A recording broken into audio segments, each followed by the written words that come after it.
What's going on, guys? Welcome to episode 2 of the off-season series. I'm going to start my day off with a little upper body workout. I had a terrible workout and that was a lower body workout like 2 days ago, and my legs are still sore from that because I'm just not used to doing, that kind of heavier with like 45 pounds on the bar, but not used to it. So they're still a little sore. I'm going to do an upper body gym day today in this little home workout area, and then I'll probably, if the weather's okay, I'll probably do a little wall workout training session with the ball on the wall later this afternoon. So let's hop into it.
So really good workout again. Like as I go into off season, I want to progress into the workouts and everything, because in season, like the maintenance workouts that we do are very, I don't want to say easy, but they're just lighter than like a hard off season workout. So progressing up slowly, I mean, as long as my body's sore and I'm just feeling like I'm growing and getting like stronger and progressing each day, then that's good.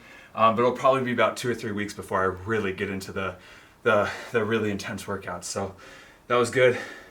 I'm gonna shower real quick, and then we'll pop over and work out. Mimi wants to see some neighborhoods around Portland because this is her first time really in Portland for an extended period of time. So we'll see some houses, some neighborhoods, and yeah, but it's freezing outside. It's 36 degrees outside. Awesome, so glad we're not in San Diego. 5 more minutes, and then done.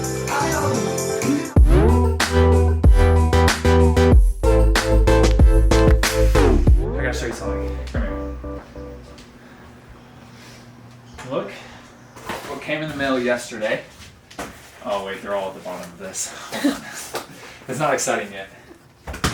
I got 10 full match quality 2019-2020 Premier League balls. So this is like high quality. I mean, it's really expensive, but this will be so nice when I'm working on crossing, when I'm working on shooting, when I'm working on like long ball, something like that, where I'll hit like 3 reps and I have to go run and chase the balls. I've always just been kind of stingy and didn't want to buy a whole bunch, but I've finally been like, you know what, it's time to invest in myself. So I bought 10 of these. This is going to be awesome. I'm really excited to work on like corner kicks, crossing, shooting. So today it's really windy. I don't know if we'll go outside and do crossing, but I'll get something. We'll figure something out.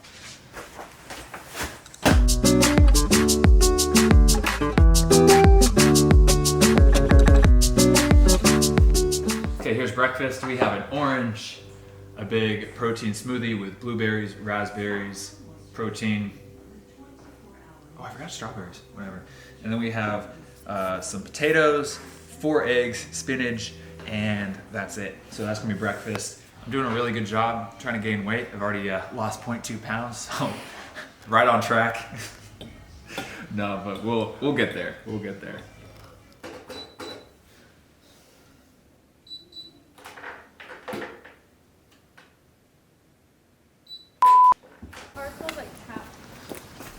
Okay, so it's about 12 o'clock. Finished my workout, did a Zoom call, had a big breakfast. Now Mimi and I, say hi Mimi. Sup? This is your first time on my channel in off-season. Well, I made some jokes behind the camera. Whatever. You got anything else to say? Not yet. Not yet. So we're gonna go explore some cute neighborhoods in Portland, or actually kind of like outside of Portland, because I think the plan is right now, once I'm all done playing, Mimi kind of wants to live in Portland, and I also do too, even though it gets very cold. But I think as of right now, we're planning on living here once I'm all done playing and bouncing around and doing everything. And you know nothing about Portland. And I know nothing about Portland because when I live in Portland, I pretty much just go to my gym, a training field, and then back to my house. So we actually want to explore a little bit more, see a little bit more things, and also show Mimi around. Mm-hmm. So that's what we're doing. We're gonna go check out like the east side a little bit, go all the way down to Lake Oswego, just really kind of explore today.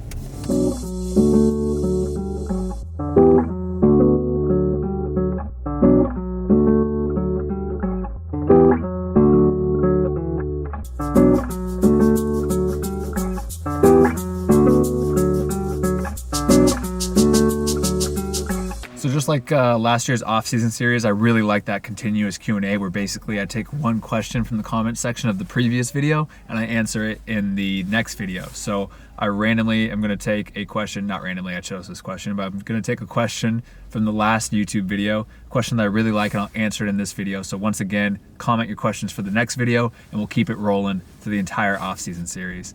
So this one's from Liz C, and Liz asks, mental health for professional players is something that's been an issue for a while. Awareness has increased a lot recently, but for the Q&A, you have a very good mentality that we can definitely see in your videos. You've been through a lot in your career with injuries and a lack of consistency for where you'll be living and who you'll be playing with. So how have you been able to work through those struggles?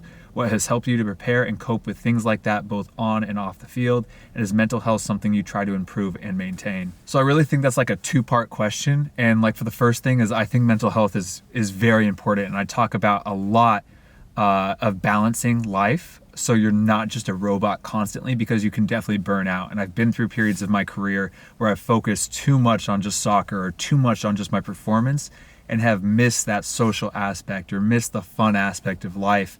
And you really do, after a while, kind of burn out and just not enjoy things anymore. And you start to feel isolated and a little bit depressed. And so I think every single player has to find the right balance of enjoying things like doing golf, going out to dinner with friends and family, going out to coffee, going on walks and enjoying stuff, and balancing that with your performance stuff of resting and recovering, your workouts, your training, and find a balance that really makes you happy and that also gets you to reach your goals that you want to reach. So I think balance is just so important. But when it comes to mental training, I mean, I visualize, I journal, I do stuff like that. But I think the biggest part when it comes to mental training is actually going through tough times and going and experiencing all that stuff. Like, I think what has helped me prepare for all these injuries and traveling is kind of going out and doing it in the first place. That first time in Germany when I bounced around and I had to go through all that crazy experience has helped me today kind of be like, look, I've done that before, I can do it again. So it's so much just like going into the gym and working out, and the best way to get stronger is to do hard shit. The best thing for your mental training is to do very hard shit as well. In order to become mentally tough, you have to do things that make you mentally tough. So I think experience is one of the best ways to actually train mentally.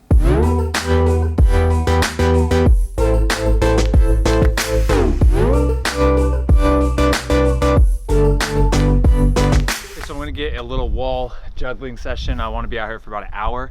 I'm gonna start off with like 2-touch juggling, do some 1-touch juggling, and then I might, depending on how the surface is, I might do some passes on the ground, or I might take it back a little bit farther because this is a really good wall and I can take it back farther and hit a little bit more longer range passes and work on the controlling the first touch and everything. So yeah, but an hour out here, all first touch. It's gonna be surprisingly like deceptively tough, and like it'll be like a cardio workout. It's exactly what I want, really fast, not too long of rest times, and just boom, boom, boom. So I'm gonna start with some 2-touch wall juggling.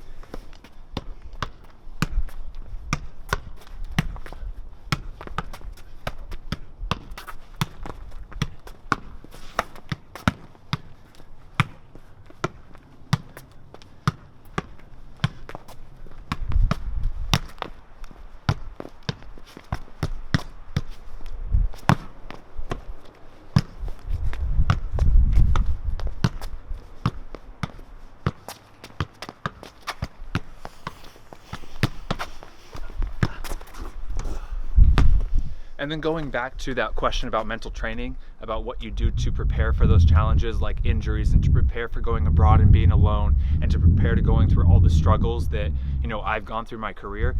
I would love to say that there's a technique that you can do at home or an easy way to increase your mental toughness, but it's just really not true. I love doing visualization, I love doing journaling, like I said, but at the end of the day, there's nothing that can really prepare you from to go abroad and experience being alone in a foreign country for 9 months. You really just have to do it, not quit, and go through that, and know that by going through that hard experience, you're going to improve your mentality, you're going to get mentally tougher, and that's how you get more mentally strong. So you just have to do those hard experiences. You have to train every day. You just have to do the disciplined work. And by doing those things and actually doing that day after day and going through those tough experiences, that's how you improve your mentality. That's how you get mentally tough. Going through the experiences, getting injured, going through the rehab, doing all that stuff. There's nothing that you can just kind of really do at home in the comfort of your own home, in your comfort zone, and improve your mental toughness. At least that's what I really believe.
From the wall and hit more of a harder, longer range pass against the wall. It's just working on trapping a little bit longer of a pass and also hitting a little bit of a longer pass on the volley.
Like 2-touch passing again for like 5 minutes, then 1-touch passing for 5 minutes, and then I'll go back to some juggling work.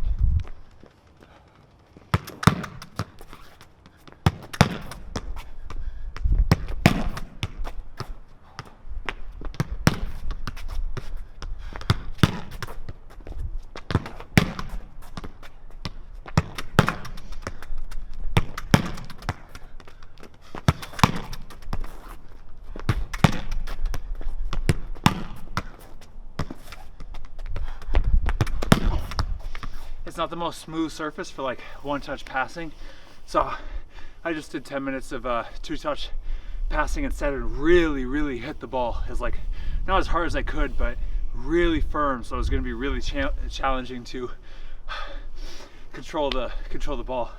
I'm just going to finish with a little bit of juggling, and that's going to be a good session. This is going to be 2-touch, 1-touch juggling, so alternating between 2 touches and 1 touch every single time. It's like a mental game as well. It's actually a lot harder than it looks.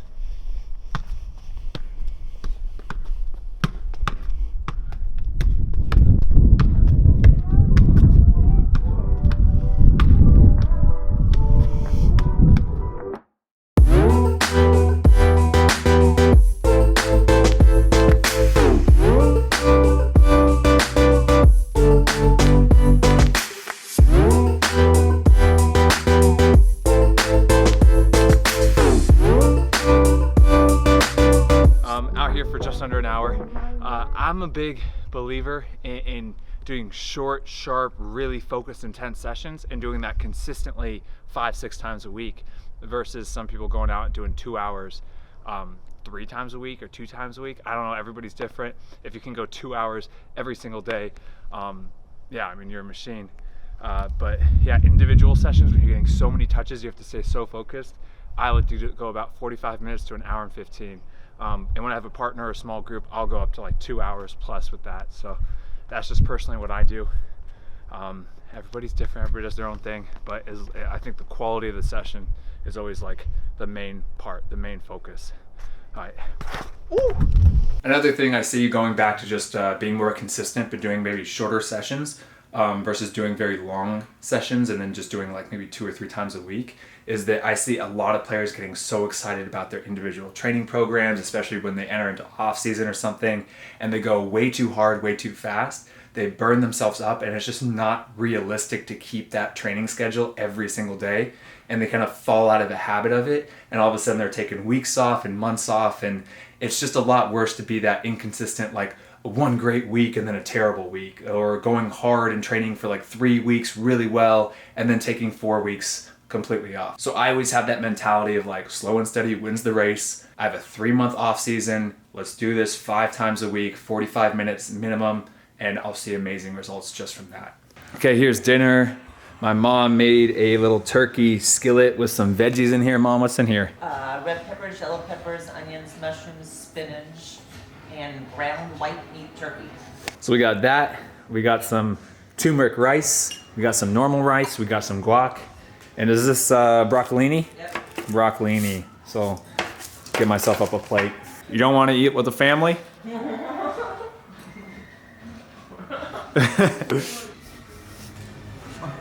Oh my. I will give you Want some light? my entire paycheck if you finish that. From today? No. Deal.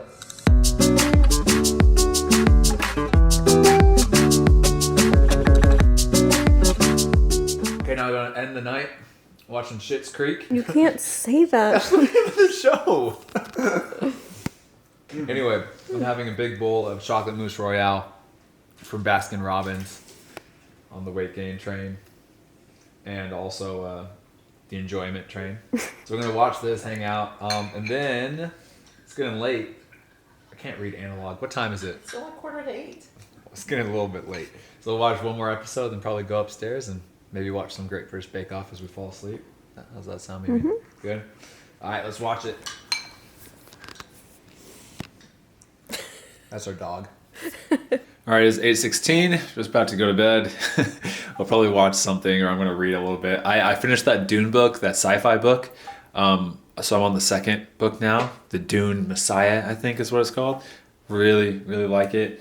I still like reading before I go to bed, just so it can help me get a little bit better night's sleep.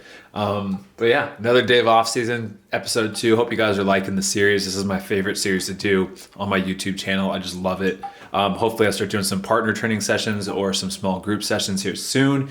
So yeah, a lot of good stuff to come. And once again, like I said in this video, as off-season progresses, the workouts get more and more intense. The training sessions go longer and longer. It add more and more things. It's a progression. So really looking forward to it. So if you guys like this video, hit the thumbs up button, subscribe. I'll see you guys in the next one. All right, guys. Peace.